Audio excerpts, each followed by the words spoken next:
Everyone's gone quiet. I think that's an indication that we should begin. Welcome to the Renaissance seminar at the Courtauld.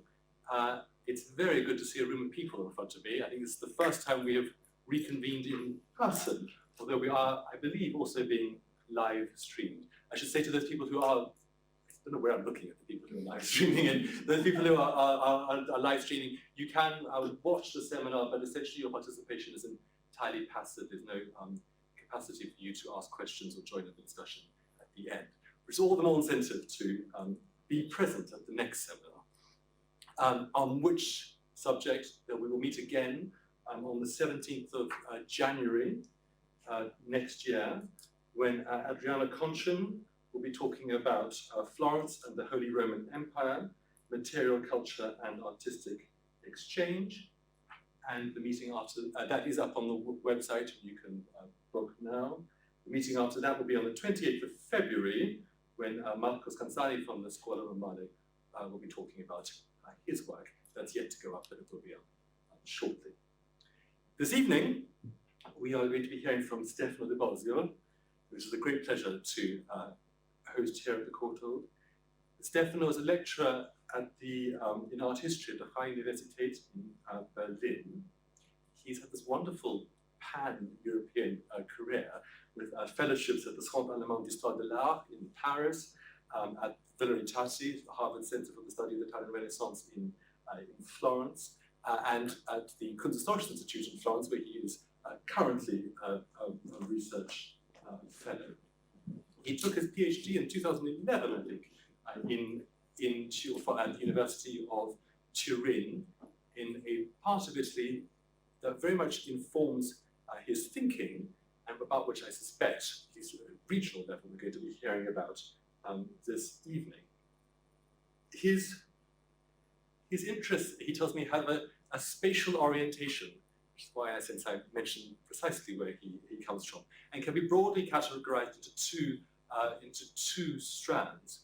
One is spatially concerned with mirroring, it's a long-term project that's interested in left-right reversals in drawing and printing techniques, and that is entitled Towards an Epistemology of Mirror Images, if I'm correct.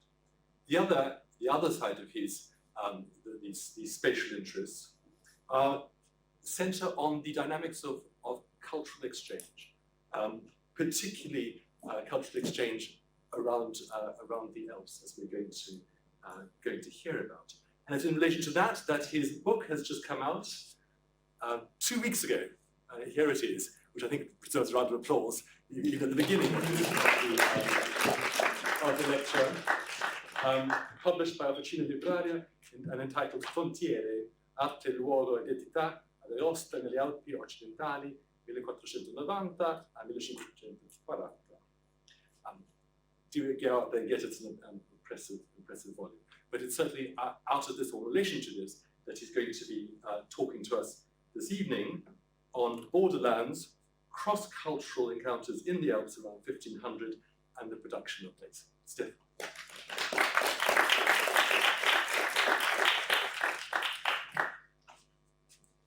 Good evening, and thank you very much, Scott, for this too generous introduction.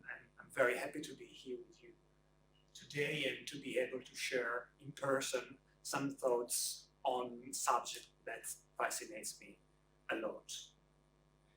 As Scott has just reminded, when I received this invitation to speak at the research forum, my book on the art in the Western Alps around 1500 was finally going to press. And it therefore seems to me particularly appropriate to take up on this occasion some of the threads of this project and to discuss with you some of its broader implications. So let me start with a quotation.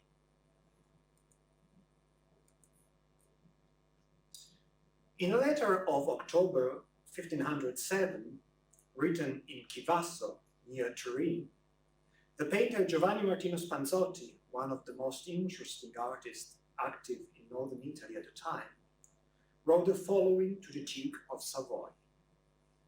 Vi mando il tabuletto con la immagine della Madonna, soprappicto alla similitudine di quella florentina che vostra signoria mi rimise in le mani, la quale sta presso di me giusta il mandato di vostra signoria. Credo che vostra signoria troverà questa rimando equale ed in qualche parte di meglio dell'altra. Spanzotti sent to the Duke Charles II a panel with the image of a virgin made, he says, after a Florentine Madonna. Since the late 19th century, the latter has been identified as Raphael's Orléans Madonna, now at the Musée Condé in Chantilly. Spanzotti's work is unfortunately lost, but the fortune of this Raphaelesque prototype in early 16th century Piedmont is attested by at least 5 versions made by painters connected with Spanzotti's workshop, such as Defendente Ferrari and Girolamo Giovenone. Credo che vostra signoria troverà questa rimando equale in qualche parte di meglio dell'altra. I believe that your lordship will find this one I'm sending you equal and in some ways better than the other. Spanzotti's statement testifies to both the pride of the established artist and the complexity of the practices of imitatio and superatio of the mode. I believe that this is one of those cases, but imperfect given the loss of Spanzotti's work, that help us reshape our view on Renaissance art and artists, enabling us to look at them through different eyes, so to speak. This exercise in provincializing the specimen of Tuscan Roman models at the very moment of their first dissemination in the Italian peninsula and beyond allows other narratives and figurative proposals to emerge with unexpected vitality. To study the area of European Alps between the 15th and the 16th centuries confront us with similar dynamics. First of all, it means confronting some of the canonical mental and disciplinary watersheds in the history of Western Alps, north and south of the Alps, Transalpine art. These are categories that still organize and shape the study of the arts in Europe today, whose very existence speaks loudly about the intricate bounds of geographical thinking with politics and culture throughout the history of Western world and society. Moreover, the study of the Alpine area appears today an exemplary case for the constraints that ideological articulations mean for the interpretation of space. Not only have the Alps long been understood as marginal places, almost outside of history, but modern political borders, both national and regional, have until recently contributed to overshadowing the cross-border dimension of many of the historical, economic, social, cultural, and anthropological dynamics that characterized the Alps in the Middle Age and the early modern age. Modern satellite images like the one you have on screen right now vividly capture the tension between the geological and environmental unity of the Alpine arc, with never-ending arabesques traced across the peaks by the perennial snows, and the variety of experiences of the men who lived in their shadow. In the second half of the 20th century, a few art historians, many of them from Italy, developed an innovative interpretation of the Alps as a dynamic space for cross-fertilization and synthesis between different cultural modes, as well as testing ground for the potential of a territorial history of art. That is to say, a history of art that pays particular attention to the multidimensional understanding of the artwork in its local context. In the work of Enrico Castelnuovo and Giovanni Romano, to mention just 2 of the most significant names behind this approach, the Alps emerge as a region in which to test the art historian's working tools and the multiple interpretative schemes adopted to account for the work of art. The Alps is a place of cultural métissage, as Castelnuovo called them in 2007, an area that precisely because of its plural nature, artistic but also historiographic, continues to offer elements for a rethinking of evaluation, grids, and canons. This with an intensity that I see comparable to other areas across the globe, now the center of renewed art historical scrutiny, to be it the Mediterranean, the Caribbean Sea, Latin America, and Central Asia. I will devote my talk to some of the mural paintings in the Casas Chalon of Issogne in Valle d'Aosta. Little known beyond the local historiography, Issogne offers, in my opinion, privileged access to some of the specificities of the Alpine cultural sphere around 1500. Through analysis of two of the sites that decorate this castle, my aim is also to elaborate on the meaning of place for a renewed spatial history of art. I mean, a history of art that connected with space. And more specifically, on what I would like to call the production of place, following some recent developments in anthropology and historiography. The castle of Issogne is located at the opening of the Valle d'Aosta, and it's characterized externally by a compact and austere mass. Inside, it preserves some of the most remarkable testimonies to the history of the arts in the Alps around 1500. The promoter of this renovation was Georges de Chalin, from 1468 commendatory prior of the collegiate church of Sant'Orso in Aosta, protonotary apostolic as well as holder of numerous other benefices in the states of Savoy. He was a member of the Chalins, the most important family of the Aosta Valley nobility, whose origins date back to the 12th century. It is impossible to understand Issogne without taking into account the 15th century vicissitudes of the Chalin family, with its articulation into several cadet branches, some of which were in conflict with each other. In 1487, Georges de Chalin, a member of the Chalin-Varay branch, was granted custody of the children of the late Louis de Chalin-Aymaville, third Count of Chalin.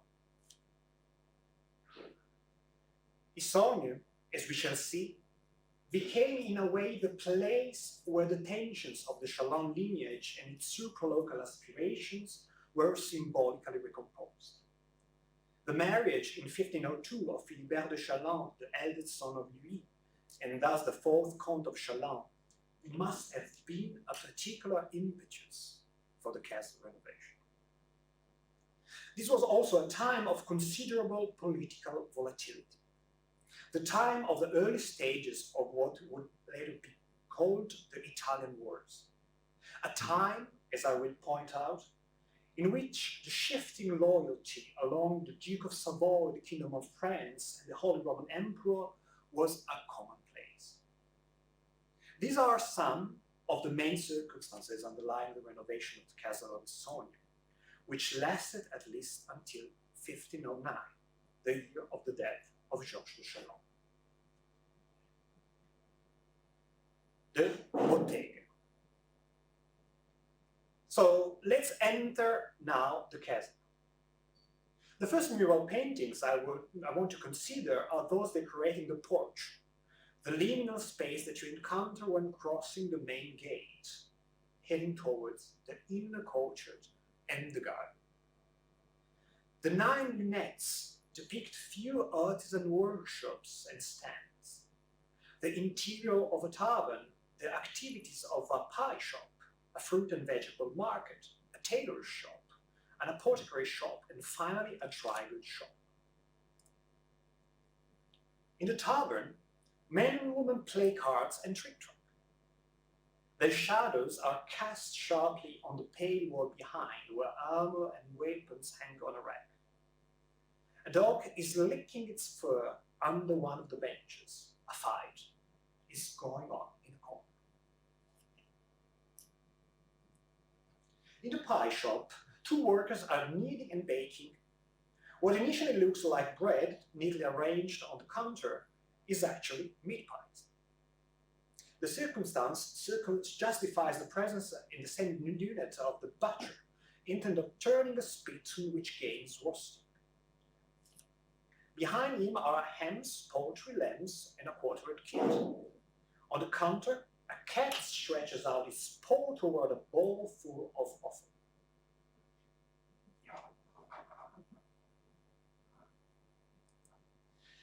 In the fruit and vegetable market, large wicker baskets with cabbages, cucumbers, mushrooms, leeks, pumpkins, and turnips. On the stalls, garlic and braids of onions, peaches, pears, apples, figs, melons, plums, cherries, and grapes. In the background, slippers, shoes, sandals, and belts are in plain view for purchase. Of the women who move between the stalls, two show a distaff, the stick on which wool or flax is one for spinning, a symbol for marital fidelity. The male figures are intent on sampling the products. They do not hesitate at the same time to make more or less explicit advances on the vendors, offering flowers or touching their bodies. Here, I will show you some more images only of the apothecary shop, with the walls of the apotheca punctuated by rows of containers, vases, amphorae, jugs. The apothecary is writing down a receipt, while an assistant is weighing some ingredients requested by a woman who, shown from behind, is holding a coin. In a corner, a man dressed in black is grinding a preparation. Gloves, sponges, robes, brushes, and wax-spotted offerings hang behind the counter. Although non-exhaustive, such an overview of some of the painted botteghe, as these paintings are usually called in Italian, should give you an idea of the extraordinary descriptive vividness of these scenes. As Pietro Troesca noted once, in order to understand the visual exploit of the botteghe, we should bear in mind the impact of the Taccuina Sanitatis, those singular medieval books of earth, whose illustrations, many of which made in Lombardy between the late 14th and 15th century, are testaments to the sensitivity in observing the natural world. However, the eminently therapeutic content of these treatises and their illustrations are not sufficient to explain the presence of these paintings in the poetry of Issogne. Equally noteworthy is the complete absence of astrological references in the paintings, a recurring aspect in numerous other works that associate human activities with the seasons and the stars. Here on the screen, I show you one of the most famous astrological treatises, the Sfere Celesti et Planetarium Descriptio, a commentary on Johannes de Sacrobosco, illuminated around 1470 for the Sforza court in Milan. It is in the field of educational writings for rulers and the European version of the Specula Principum, the mirror of princes, literary genre, that I believe it is possible to find a tradition, both textual and iconographic, capable of shedding new light on the themes of the botteghe in Issogne. The case of De Regime Principum by Gilles of Rome, composed in the middle of the 13th century, repeatedly transcribed and translated in the following centuries, is particularly significant in this sense. What interests us here is the third and last book, which offers a treatise on politics, intended as government of the multitudes, Regimen Plurium in Latin. Here, you can find a discussion of the importance for the harmony of the community governed by the prince, of the occupation and shops of each member of the community itself. In the 15th century, French versions of the text, especially Le Gouvernement de France, this passage becomes instrumental for the depiction of richly illustrated market scenes. Notable for the quality of the decorative apparatus is the codex you have now on the screen, Codex 5062 in the Bibliothèque de l'Arsenal in Paris, the work of an illuminator active in Bourges around 1480. The illumination at folio 83 verso shows a market street with shops of the tailor, the apothecary, the barber, and in the background, a furrier. The reference to the work of Gilles of Rome appears even more interesting given the possibility of tracing back to the Chalon family a French version of his work. The Staatsbibliothek in Berlin conserves a manuscript entitled Vertus et devoirs d'un prince. Until now, this codex has not been considered in the discussion of the Issogne decorations. At the very end of the manuscript, one can read, as you can see in the photo on the screen, Ce livre est au comte de Chalon, and immediately below, Second comte de Chalon, together with the repetition 3 times in 3 different places of the name Louis. Among the owners of the codex are therefore Jacques, second count of Chalon, and Louis, third count of Chalon, the one who will entrust Georges de Chalon with the destiny of his children. In the net of Issogne, this ethical political system is projected into the realm of Chalon power and authority through the livery of the house worn by some of the figures. In the clothing of several of the figures, the colors of the Chalon coat of arms are, in fact, combined. White, red, and black, but also yellow, in reference to the golden ermine mottling of the Valle range. This one you can see here.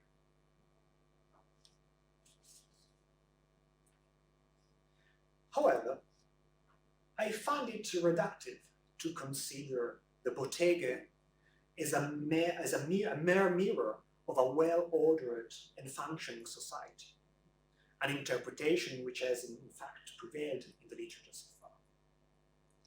The bottega actually offer a rich and contrasting sample of moral behaviors and interpersonal relations, especially between men and women. I will give you just a couple of examples. If, on the one hand, one is struck by the insistent recurrence of the depiction of female figures with the distaff, a typical attribute of the virtuous woman, as I mentioned, on the other hand, the order and harmony of the community appear as called into question in each of the scenes. One think of the fight of the tavern, of the advances made by young men to young girls, and vice versa, in the fruit and vegetable market scene, of the cat stretching out its paw toward the offal in the pie's shop. Particularly in the fruit and vegetable market, there is an explicit erotic implication in the gestures, both exhibited and concealed, of the young man in the center, touching the feet on the counter and the chest of the girl behind it, or of the young man on the right, in the foreground, resting his hand on the leg of the seated female figure, staring into her eyes, while at the same time taking a pumpkin from a basket. The key to interpreting the lunettes of Issogne seem anything but one dimension, projecting these paintings into the history still to be written of the development of modern genre scene between naturalism and symbolic values. In Issogne, we see already at work the tension between nutrition and eroticism that was to distinguish the development of genre painting in the Netherlands and Italy from the mid-16th century onwards. In the market scenes by Peter Elsten and Joachim Beukler, by Vincenzo Campi and Bartolomeo Passarotti, to name only a few protagonists of the genre, the actions and expressions of the sellers of fruit, fish, and poultry are often characterized by a comic erotic component, combined with visual puns and double meanings. At the same time, we should not underestimate that it is precisely the context of the market and the performative act of choice and purchase that takes place in it that constitutes an important matrix between need and desire, as Evelyn Welsh has persuasively shown, for the birth of genre painting itself. In the Bottega, there is more than a realistic depiction of traits. Rather than representations of daily life, the scene's purpose, from an ideal typical perspective, a reflection on the social order and its inevitable tensions. Sorry, the scene proposed, from an ideal typical perspective, a reflection on the social order and its inevitable tensions.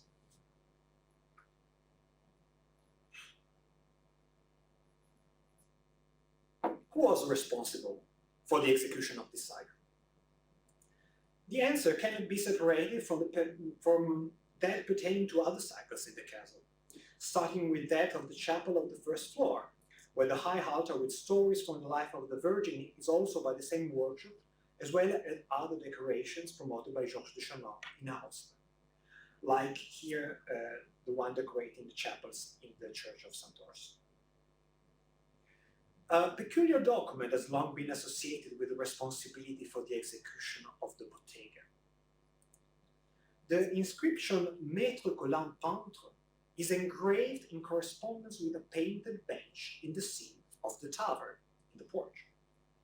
As you can see, this inscription is traced in the very layer of plaster and is surrounded by numerous other graffiti left on the wall paintings over the centuries, according to a custom not uncommon, rich with anthropological implications. What importance, then, should be given to this inscription?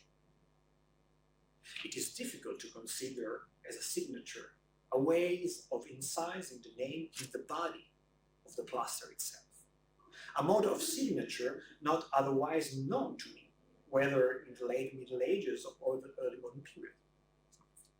At the same time, the Issogne inscription refers to a name, Colin, which is also known from some account books relating to other building sites promoted by Georges de Chaumont, those of the Priory and the Church of St. Orso in Aosta.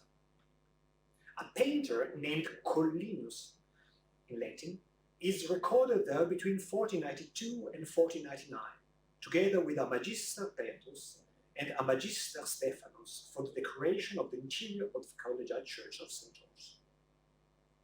As I've just mentioned, the stylistic continuity between some of these paintings in St. Orso and those in Issogne is apparent.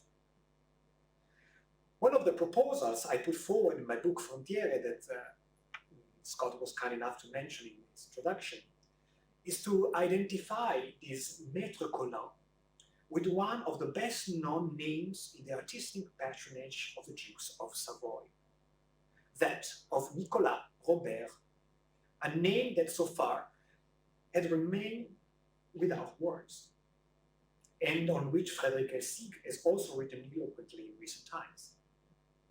Robert was probably born in the French town of Lyon, was employed by the Dukes of Savoy from 1465 onwards for works in the castles of Chambéry, Turin, and Ivrea, and for ephemeral decoration of ducal banquets and feasts. In 1507, he received a pension from the Duke, but the master died shortly afterwards. Curiously, it has not yet been noted how the onomastic trace of Colin encourages in its own way the Nicolas Robert hypothesis. Colin is in fact nothing more than a diminutive of Nicolas. Consider, for example, the case of Nicolas Damiens, known as Colin Damiens, one of the protagonists of the Parisian art scene in the middle of the 15th century. To discuss the other reasons which make the identification of Maître Colin with Nicolas Robert plausible would take us in a different direction from the one I have in mind for this talk. As I see it now, Robert's possible role in Issogne is more that of a workshop supervisor. If we consider, for example, the compositional solution distributed in the lunettes of the porch, they are of undoubted originality, showing great inventiveness in the descriptions of objects, gestures, and attitudes of the figures. At the same time, they are rendered in a style that is often flat and repetitive. In truth, the so-called Maître Collin group seems to be the work of a collaboration between several artists, probably supervised by Robert. The salle basse. I would now like to consider what is probably the most impressive painted cycle in Issogne. The hall on the ground floor, which is the work of different artists from those we have considered thus far. A loggia supported by columns of crystal, alabaster, and mottled marbles opens onto inhabited landscapes, partially hidden from view by the draperies of brocade stemming from the architrave. The decoration extends from the floor to the ceiling, but in the lower part is concealed by the carved walnut wainscoting running along the walls. Hunting parties are held on the slopes, which are dotted with castles and villages, partridges, pheasants, cuckoos, doves, and waders. Deers, and foxes inhabit these places. The water mirrors the boats, while some men cut timber or pick forest fruit. On the wall between the windows, the city of Jerusalem stands out. Many of its most notable buildings, starting with the Temple of Solomon, are recognizable. The wooden ceiling is also fully decorated. The beams show vegetable and geometric motifs, coat of arms, and medallions with male and female busts. A number of these coats of arms refer to families related to the Chalons. A frieze runs along the upper edge of the walls, with centaur and monster fights, scenes of magic, games, dances, and wedding processions. A legal act dated 1505 describes this large hall as the salle basse, the hall situated on the ground floor, in French. The same term appears in the first non-inventory of the manor's assets, dated 1565. The term salle basse has therefore become customary for referring to this room.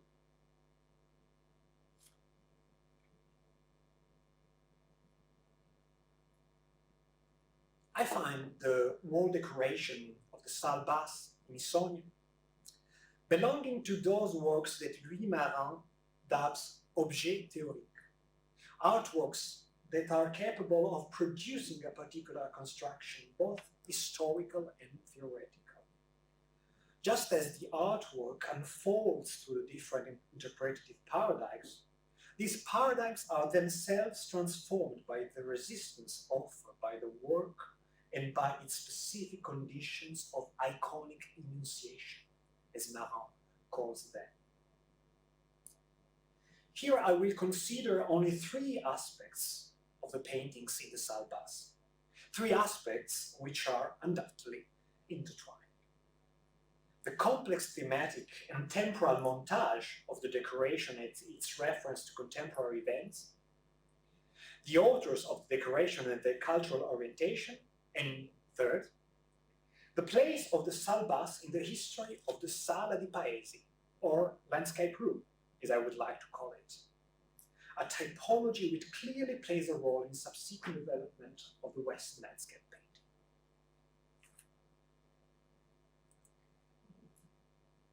In the salle basse, dominating these landscapes that buzz with life, is a celebration of hunting as an aristocratic activity. Around 1500, hunting fascinated nobles and kings alike, from Charles VIII of France to the future Emperor Maximilian of Habsburg. In the states of Savoy, the young Duke Philibert II, according to contemporary testimonies, had made hunting, together with parties and tournaments, his main occupation.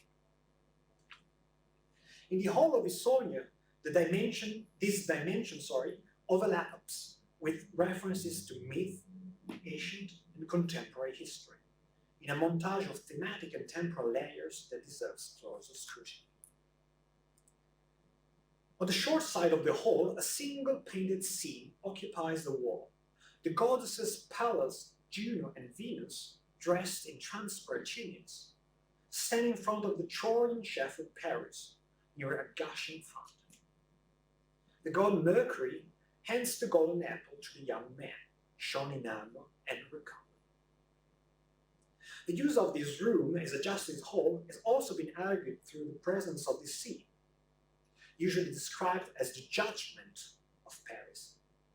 In truth, the group is to be understood as the dream of Paris.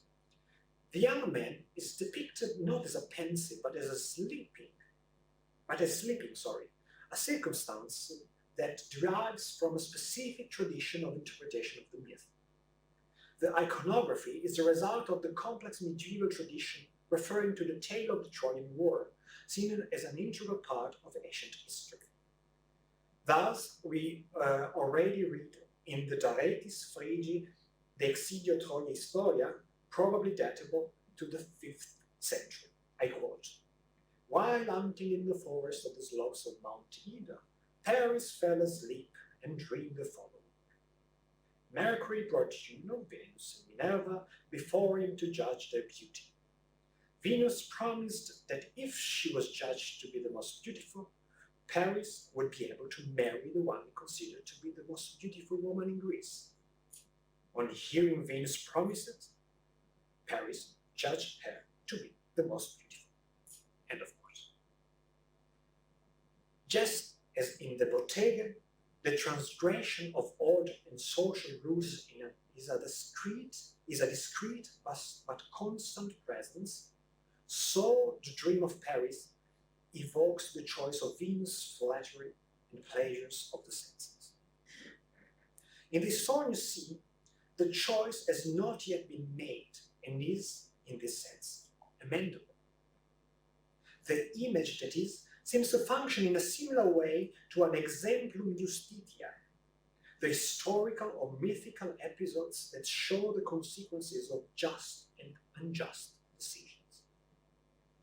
Some critics have thus recognized the young Paris able to marry the most beautiful woman, as Darès Frigius wrote, an allusion to young Philibert de Chaland, nephew of Georges and husband of Louis d'Arlberg in 1502. In any case, the date of this marriage is also a reliable post-Gren for the wall decoration, as the Chaland-Arlberg coat of arms appears among those painted on the civic themes. In front of the Dream of Paris, the coat of arms of Georges de Chaland is painted on the fireplace. A rampart griffon lion hold up the sheet with a prior's staff placed at its back. The coat of arms is depicted under a sumptuous baldachin decorated with pearls and precious stones, a mode of presentation that strongly alludes to the presence, both real and symbolic, of the authority of the feudal lord. In the decoration of the Salbas, two sides appear as recognizable. One, as I've already mentioned, is the city of Jerusalem that I will address soon. The other is the castle of Verres, one of the most distinctive buildings of the Chaland family, located a few kilometers from Issogne. As you can see in the painting, the fortress of Verres punctuates the top of an imaged mountain. Its distinctive compact structure is suggested more than properly portrayed. Verres represents not only one of the most characteristic features of the landscape around Issogne, a testimony of the high-skilled masons from the late 14th century. It is also an important reference to the recent history of the House of Chalon. It was only in 1475 that Count Louis de Chalon succeeded in reconquering the family castle, then controlled by the lords of Chissé. The depiction of the race was therefore also a reference to the new unity of the Chalon family's possession, after the internal war which had shaken it in recent times. The city of Jerusalem appears as one of the protagonists of the Hall's paintings. The view is evidently based on a graphic memory of the site. The closest example known to me is not so much the famous view by Erhard Reudig that appeared in Bernhard von Breidenbach's Peregrinationes in Terra Santa, published in Mainz in 1486.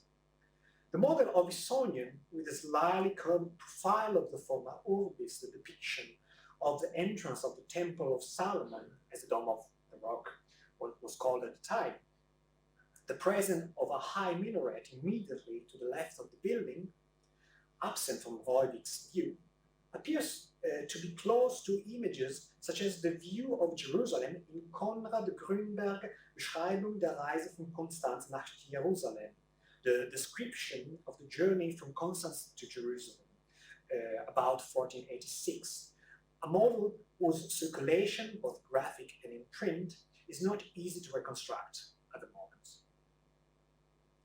I believe that we can see this specific interest in Jerusalem as part of the then ongoing debate on the fate of the city and the Holy Land. At a time when Ottoman power, through its expansion into the Eastern Mediterranean, was taking over control of Palestine from the Mamluk sultans of Cairo. In the Italian peninsula, these are the years in which significant examples of sites for substitutional pilgrimages take shape, from San Vivaldo in Tuscany to the Sacro Monte of Varallo in the Lombard Alps. In Varallo, starting from the late 1480s, as you know, it was an observant Franciscan who had frequented the custody of the Holy Land, Father Bernardino Caini, who gave life to an extraordinary devotional complex marked by the mimetic topography of the Christian sites of Jerusalem, Nazareth, and Bethlehem.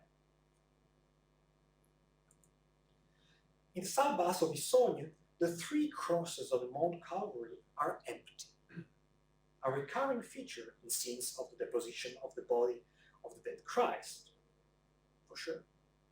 However, there are no references to episodes from the life and passion of Jesus in the Hall's landscapes. Instead, dogs run between the crosses, chasing hares and foxes, while participants in a hunting party emerge from behind a hill.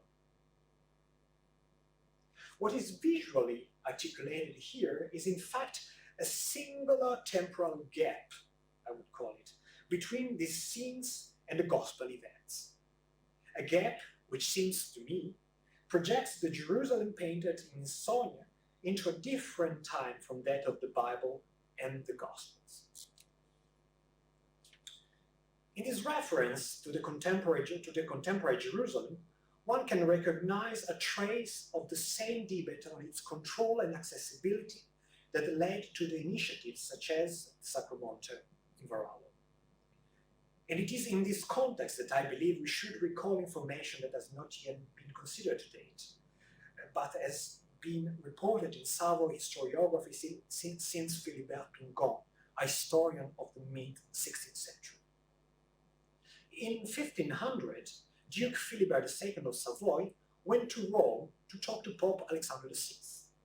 The Pope had proclaimed a crusade on June the 1st of that year and sent a fleet of 13 ships to the coast of Greece. This project was soon aborted, but it certainly gives an idea of how Constantinople and Jerusalem were also on the minds of the Duke and the Savoy nobility. Here, we start seeing how, in order to understand the creations of Issogne, we must consider the Savoy ducal policy and more generally, European politics around 1500. The Issogne decoration took place within a complex international geopolitical situation. Sorry, the Issogne decoration took place within a complex international geopolitical situation, which led to the beginning of the so-called Italian Wars. Philibert II, who became Duke in 1497, was confronted, like his predecessors, with the inescapable need to position the states of Savoy between the contrasting territorial aspiration of the Kingdom of France, the Swiss Confederation, and the imperial camp of the Habsburgs. Philibert II, in particular, tried his hand at the difficult exercise of pursuing a policy of balance between France and the Holy Roman Empire, but this was interrupted by his death in 1504. In 1497, the Duke of Savoy took part in some of the campaigns promoted by Maximilian I of Habsburg in Tuscany. In 1499, he agreed to the request of the King of France, Louis XII, to cross Savoy and Piedmont with his armies to go to Italy to fight the Sforza. The search for a counterbalance to this rapprochement with the French is represented both by the support for the papal project of a crusade in 1500 that I've just mentioned, but above all by the marriage between the Duke and the daughter of the Emperor Maximilian, Margaret of Habsburg, celebrating in 1501. The years following 1501 were characterized, as we have said, by the young ducal couple's passion for hunting and tournaments, but they came to an abrupt end with the death of the Duke at Pendant. Nearby, his widow Margaret, who would later become the famous regent of the Habsburg Low Countries, built the royal monastery of Brou, a majestic shrine for the tomb of Philibert, as well as a bridgehead for the penetration into the states of Savoy of the late Gothic flamboyance style. The role of Challant in the events of these turbulent years can be reconstructed through only a few elusive fragments which have not yet attracted the attention of scholars. For example, it has not yet been noticed that the Count Philibert de Challant was the one who led the French troops from Savoy to Piedmont in 1500.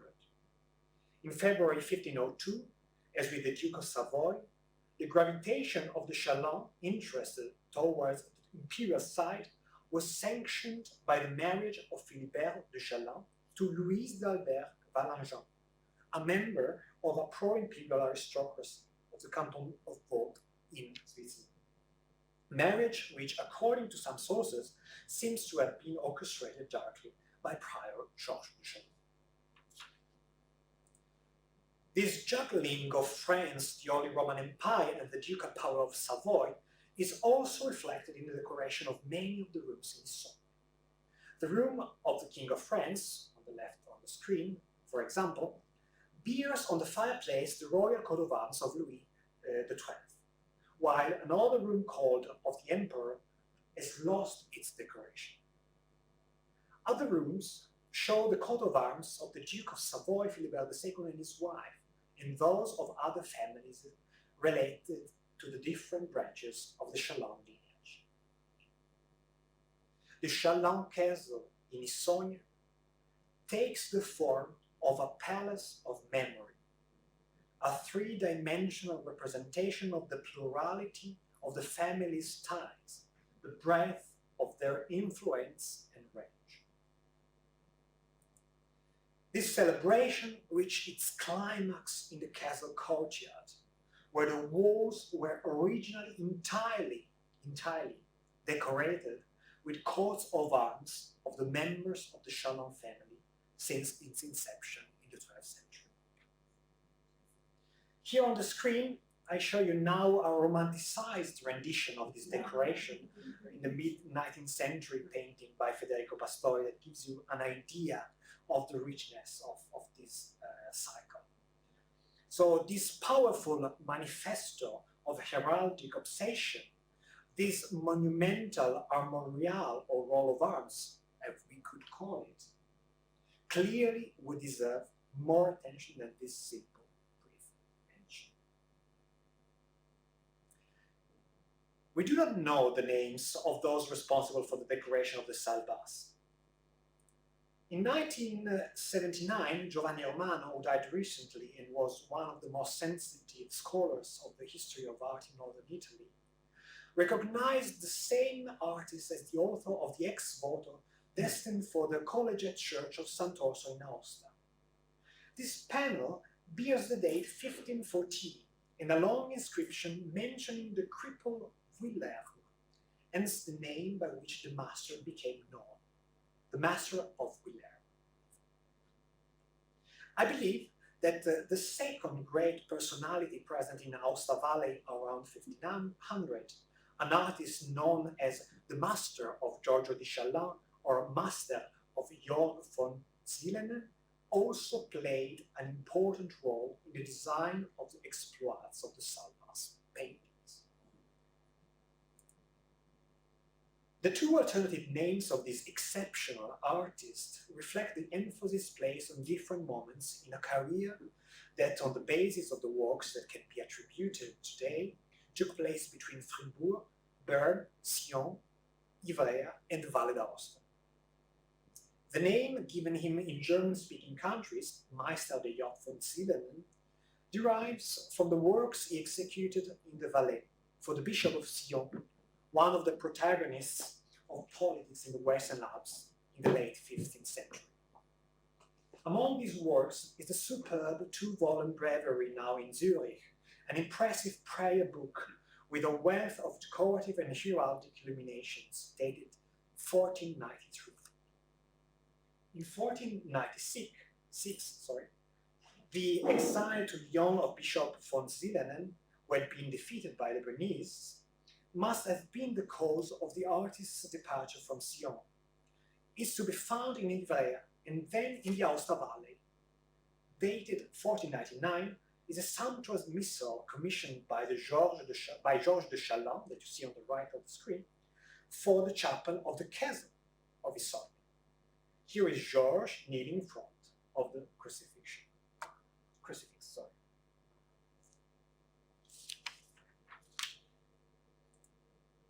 In the Salbas, the very layout of the decoration, punctuated by columns and draperies, as well as the monumental figures of the Dream of Paris, are aspects that seem to descend from the figurative universe of the Master of Giorgio di Chalain. Peculiar motifs, such as the painted brocade with gilded pomegranates falling from the architrave, are encountered almost identically in the manuscripts illuminated by the artist in the years prior to his arrival in Aosta, when he was working for Jorg von Zillenen. Similarly, an invention such as the caterpillar and the fly depicted on the fireplace in the Salbas, on the edge of the Chalain coat of arms, refers to illuminated manuscripts. We know that the motif is attested in Flemish painting and miniatures of the 15th century, but was already mentioned in Italian artistic literature, for example in relation to Giotto. It constitutes a visual topos for the artist's mimetic skills, in which visual divertissement and symbolic meaning are intertwined.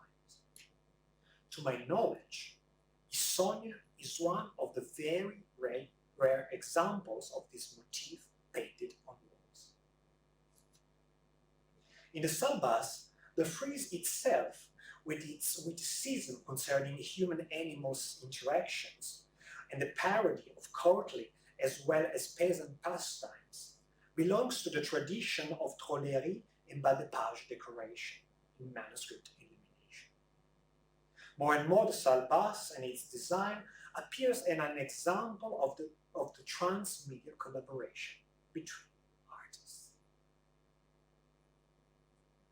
Among the most interesting comparisons for the painted landscape of the Salbas, both in terms of typology and style, I would like to mention, quite unexpectedly, a decoration for the Tyrolean area. About 50 kilometers from Innsbruck, the wall paintings of the Hall of Freiberg Castle show a view that opens up beyond the palisade onto a landscape populated by scenes of deer, duck, and heron hunting. These are interspersed with episodes of nightly tournament and views of towns and villages. As at Issogne, the figures are immersed in the landscape, while the birds soar in a pale parchment-like sky. To promote the decoration of Friedberg was a member of the Figa, a recently noble merchant family who bought the fifth in 1491. The paintings reflect the courtly culture in vogue at the court of Maximilian I of Habsburg. Works such as the Book of Hunting and the Book of Fishing count among the pinnacles of this culture, two manuscripts that date from around 1500 and whose full-page illustrations are characterized by the unqualified attention to the description of alpine fauna and landscapes. Here is a detail with a deer hunt that should speak for the intensity of this decoration, with the animal almost exhausted swimming in the water, surrounded by dogs, and the hunter on the shore ready to shoot him with his crossbow. According to all descriptions, the Habsburg castle in Innsbruck had a room called the Kornstube, the hunting trophy room, whose walls were painted with trees, birds, and hunting scenes.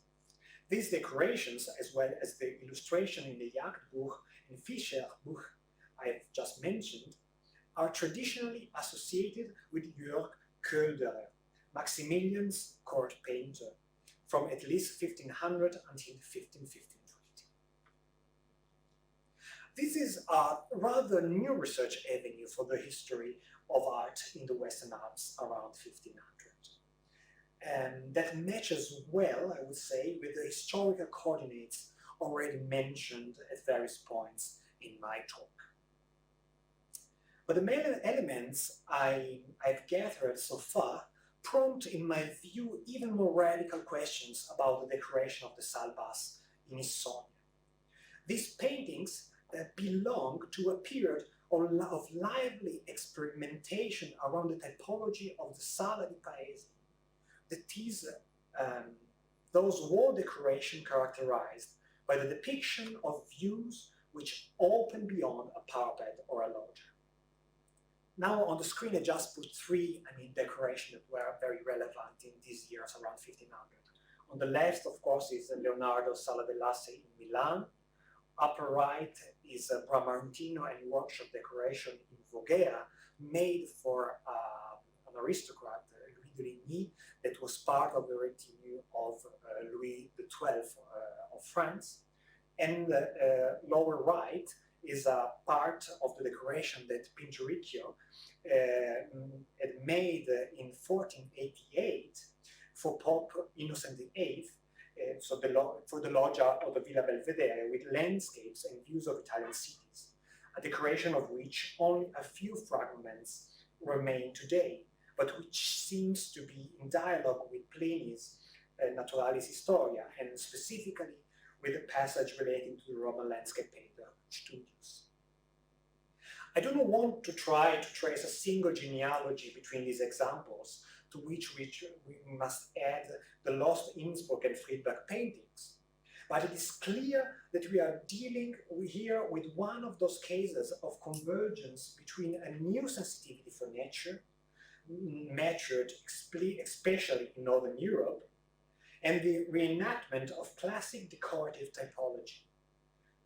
The different outcomes of this comparison traces a map of European art that is denser and more characterful than the one we are used to taking into account, too influenced by the usual compartmentalization of art historical expertises.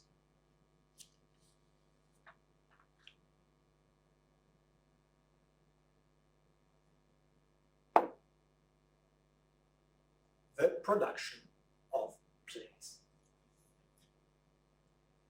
This close look at some of the most remarkable mural paint decorations in Issogne should make apparent their complex relationship to a plurality of historical and aesthetic contexts across different scales.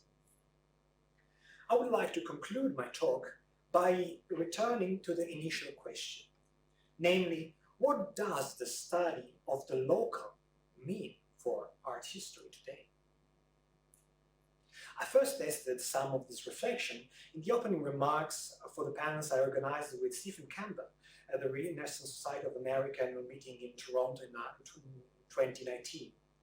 And my line of argument, I would say, is somehow complementary with some of the assumption underlying Stephen's beautiful book, The Endless Periphery.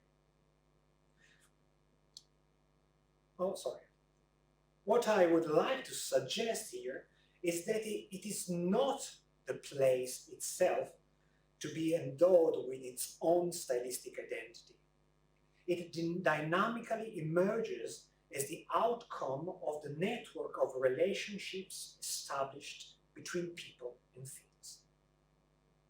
In that sense, art history can learn a lot from some of the acquisitions of critical geography, for which a place is constructed, I quote from Doreen Massey, out of articulations of social relations, which are not only internal to that locale, but which link them to elsewhere, end of quote. The place is constitutively open with the local understood as a contact zone, rather than as a beer of fixed and self-referential identities. Material culture, and therefore in a specific way artistic artifacts, belong to what some cultural anthropologists and then historians have called the production of place. The term first emerged in the studies of the contemporary capitalist world by Arjuna Padurai, where the production of locality was meant, I quote, I didn't put the quotation on the screen, as a phenomenological property of social life. So the production of locality was meant as a phenomenological property of social life, a structure of feeling that is produced by particular forms of intentional activity and yields particular sorts of material effects. End of quote. Particularly interesting for my purpose is the revisitation of a Padurai's notion made recently by some Italian historians who situate themselves within the tradition of microhistory.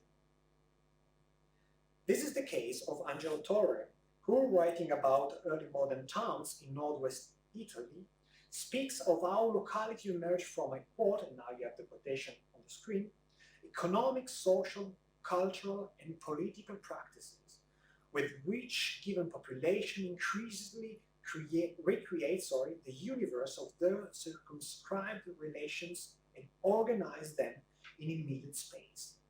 End of quote. A place, says Torre, is constructed from the multiplicity of social relations across all scales. In a similar way, we could say that a work of art is constructed from the multiplicity of relations across all scales. In Issogne, as in countless other so-called peripheral contexts, figurative culture is articulated not according to unique centers and peripheries, but rather according to centrality and decentrality. That is, according to the very role attributed to the place itself in the critical analysis. In other words, the point is, in my view, on insisting on the non-unique nature and function of each site within networks of complex and constantly changing relations.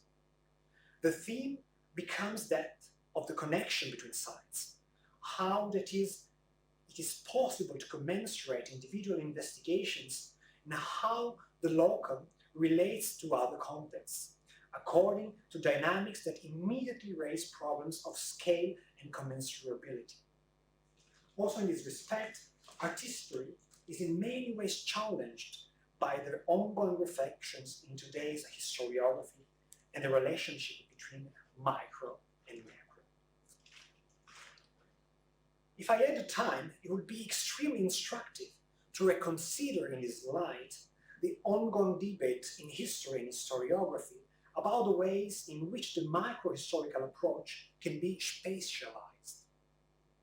On the one hand, there is the attitude of essentializing in a postmodern key the uniqueness of a place or of an individual, denying in its own way its commensurability.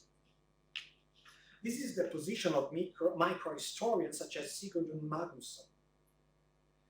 Against such an interpretation, there is the proposal for constructing a translocal microhistory or global microhistories, as they have been called by scholars such as Francesca Trivellato and Kristen DeVito. Here, the attention to the local, understood as a fragment where general historical phenomenon can be investigated, is associated with an interest in the connections between sites, the outcomes of processes such as trade or migration.